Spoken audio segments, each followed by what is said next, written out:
I know God exists because I talk with him. He's my buddy. I think you are dreaming.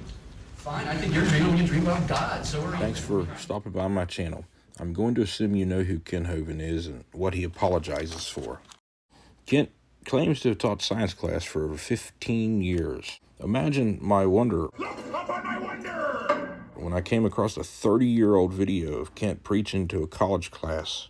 Spoiler alert, the original audio sucks and this was all cut on my iPhone. Like, share, subscribe, comment. Be sure to hang around till the end if you don't want to miss this. The snake venom is a complex protein molecule that's all tangled up and your body can't do anything with it. But the electric spark straightens out the molecule and it becomes a vitamin.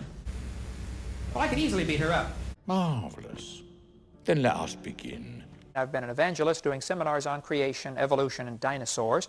What you're about to watch is a debate that we taped many years ago. We just recently began posting a list on our website of professors who have refused to debate me. You're coming across as being a little self-righteous, and really, you're really turning me off. Under the section of those who have refused to debate me. Stand back, peasants. You don't touch your key. Talking to an anthropology class at the University of West Florida, one of the professors from the class used to ask me to come teach his class every year for 1 hour, or for one class period. 2 hours later. Down to the abyss, where it's 15,000 feet deep, as opposed to 1,000. If you lowered the oceans 1,000 feet, if you could remove 1,000 feet of water out of the oceans, the continents would become huge. All the continental shelves would be exposed. England would not be an island. And it would be a barren wasteland completely devoid of life. England would be part of the mainland. The English Channel would just be a valley you would walk across. Actually, if the oceans were lowered by just 1,000 feet, the Indians could walk to America from either side. You could walk across Iceland and Greenland and Canada. It would all be connected by lowering the oceans. So, here's the creationist worldview of what happened. Go back to my timeline. 4,000 years ago, BC, the creation. 1,600 years later, the flood. After the flood, the ice caps were huge, all the way down to Kansas City, Missouri.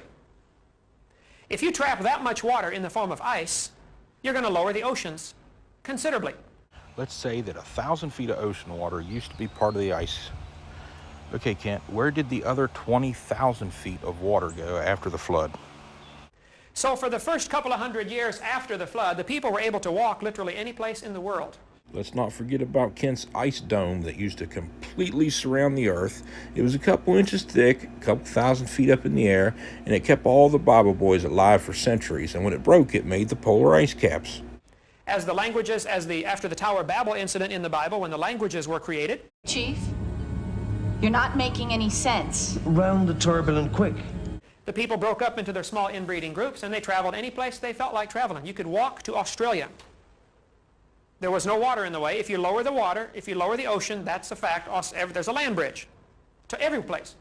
So for the first couple of hundred years, the people dispersed around the world, including to America. And then as the melting ice caps caused the water to rise, the continents became separated. The Bible says in the days of Peleg, the earth was divided. Well, Peleg lived, where's my chart here? Peleg was born 100 years after the flood, by the dates given in the Bible, and he lived for 239 years. And many thousands of feet of ocean water was instantly evaporated and deposited as freshwater glaciers all over the planet. During Peleg's time, the Bible says the earth was divided. I think that means a couple of things. I think that's when the earth was divided up into the different languages and consequently nationalities. I think the people that were in these small inbreeding groups developed unusual traits. Black skin might have been a mutation. It was my understanding from the Bible that black people came from Noah cursing his son who accidentally seen him passed out shit-faced drunk in his tent, and Noah woke up and was like, "You fucking piece of shit." And Kent doesn't buy into mutation. He literally denies it. Or white skin might have been a mutation that took hold. When the population was small, a mutation can catch on quickly. I don't have any problems with mutations. I don't have any problems with natural selection. Natural selection works, but it doesn't prove evolution. It might prove creation. Again, ain't whistling that tune 30 years later. Natural selection is not evidence for either side of this argument. It has nothing to do with the argument. After the flood, the populations began to spread out, and they could come over to America or any place they felt like, and the oceans kept coming up deeper and deeper and deeper. Maybe for a 400 or 500 year span, the ice caps were advancing and retreating, maybe for 1,000 years.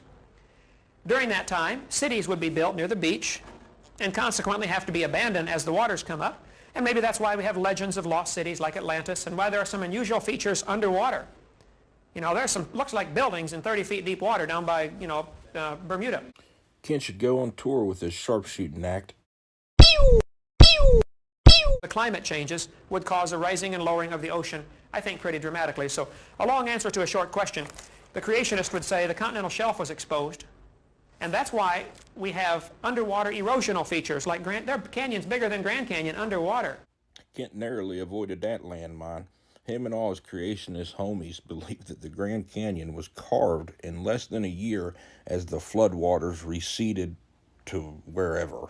So either Kent is lying or just doesn't understand how it actually works. Which means it must have been above water, or it wouldn't erode like that. Okay, yes, sir. One question about the Pangea theory. They have found fossils that match up on the coast, the northeastern coast of South America and the in coast of Africa that match, and they're found nowhere else but right in a specific area. And when they're put together, there is an area population of these animals and rocks that are found nowhere else. I would argue that they're not found anywhere else. Nearly every type of fossil is found nearly every... It's totally normal for people trapped by Ken Hovind to display a lot of self-soothing. Dinosaurs, camels have been found near the North Pole. Oh, y'all don't know shit. I'm gonna learn you, though. I'm gonna learn you. Dinosaurs, camels have been found near the North Pole. And of course, Kent's wrong again. The high Arctic camel was found in Canada, not the North Pole. Now, you can look at that two different ways. The North Pole used to be at the equator and the Earth has tipped, or the North Pole has moved, continental drift.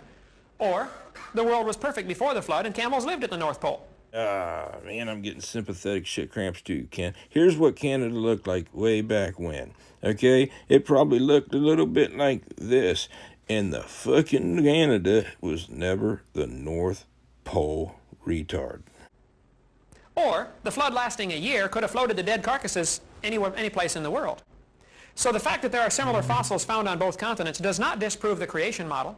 It might prove there was a flood 4,400 years ago and the dead animals drifted to those places and that's where they landed. God, shut up. That's fucking retarded. But they find polarized rocks that through time periods switch polarization like a time clock. He's right. The geological evidence is very extensive on this, and it's not based on the geometric matching of the patterns. For example, and it's not so much biological.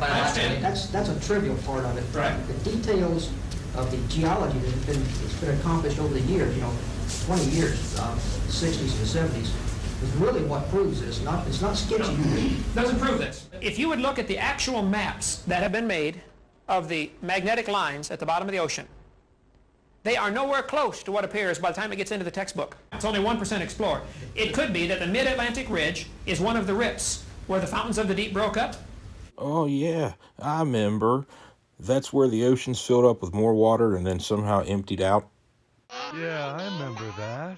If the earth ripped open right there, the rocks would be twisted all sorts of different directions. Yeah, I've seen the evidence for this, and it's not like you say. It is conclusive.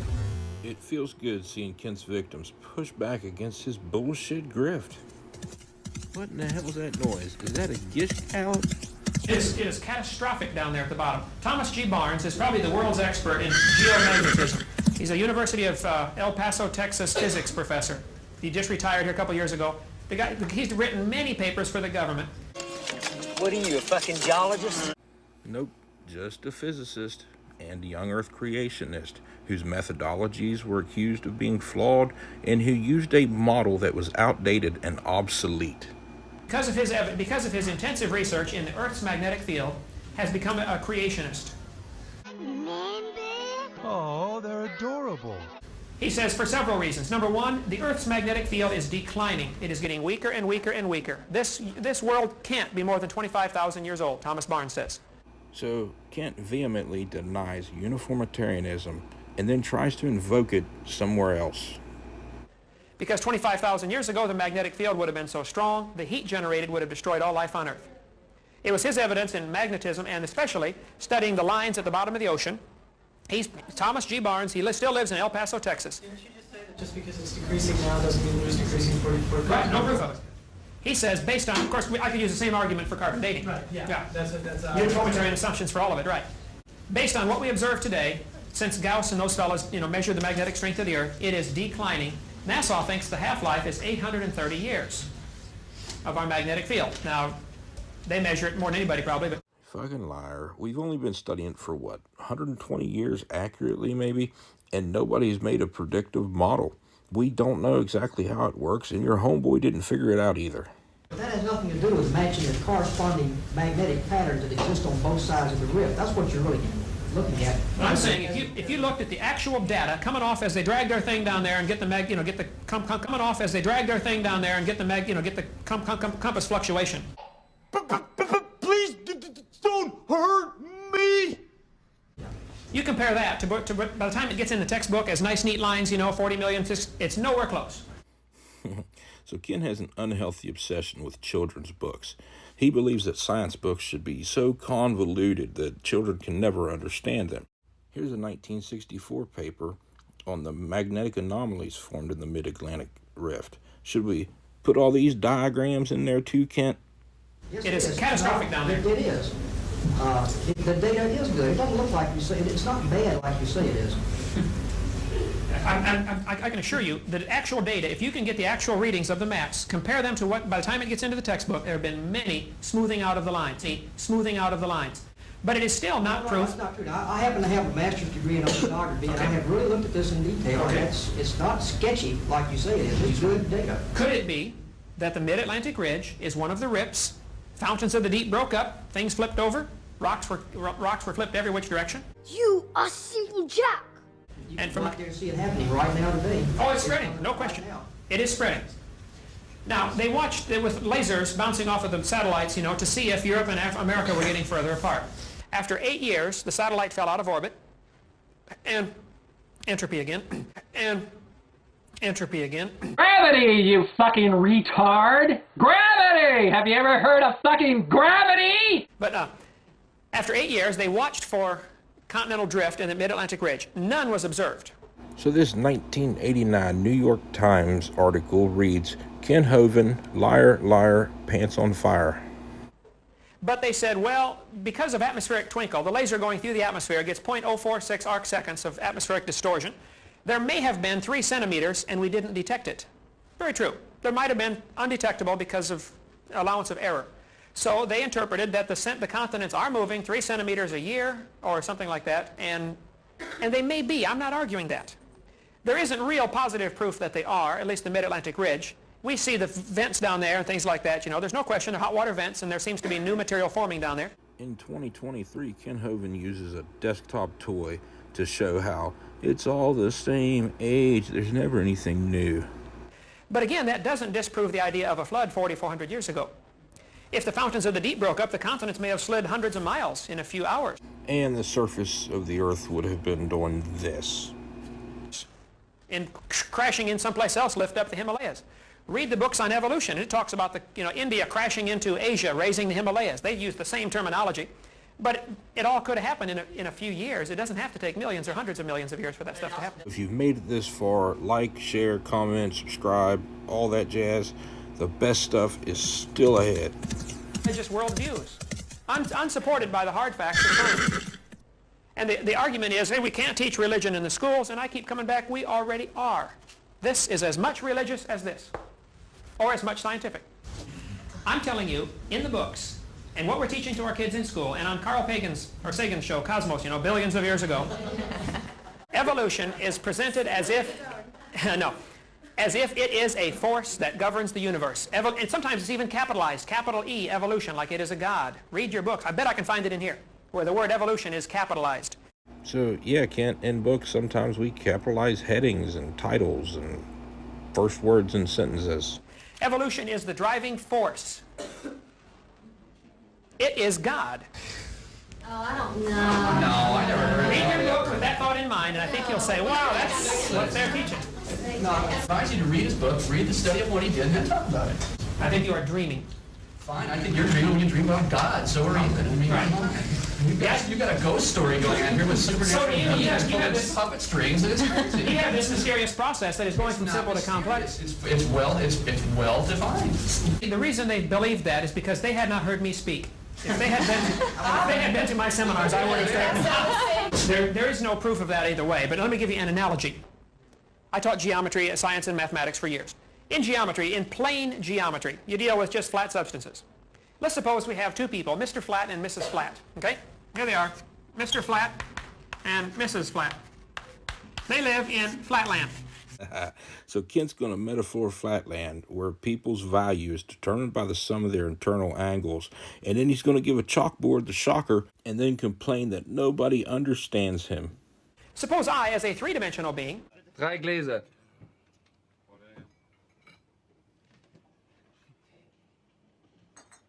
would like to get them to understand me. You can't put a three-dimensional object into 2 dimensions. So I stick my finger through the chalkboard. Mr. Flat comes over and says, I've seen him, he's a circle. Right? The cross-section of my finger. Over here I put 3 fingers through the chalkboard. Mrs. Flat comes over and she says, oh no honey, I've seen him, he's 3 circles. Both have a very, very limited, small view of what I am. Both are right and wrong at the same time. There's no possible way I'm going to explain a 3-dimensional being to a 2-dimensional being. Cannot be done. But yet I have the capacity of being closer to them than they can be to each other. Wrong, wrong, wrong, wrong. And they're not even aware of my presence. You're wrong. Because I'm just barely into the next dimension. You're wrong. I think God is not limited to our 3 dimensions that we have, length, width, and height. Or maybe time, and maybe there's other dimensions. I think the God that I envision is beyond all of this nature. He created it. The guy who designed the car, or the computer, or the calculator, is above and beyond and smarter than and outside of his creation. You two are just dumber than a bag of hammers. He's not affected by it. He has to be smarter than the watch. He made the watch, right? I think the Creator is not part of this creation in the pantheist sense. I mean, God, you don't go hug the trees because this God is the tree and God is the rock and God is the flower. Just look at the flowers, Lizzie. That's a very limited pantheistic view of God. The God that I have is outside of his creation. If he wants to come down and walk on the water or drive these remotely controlled bodies called avatars. I know God exists because I talk with him. He's my buddy. And God's the boss. He's going to take care of all that. His, judgment day will come, and God will straighten it all out.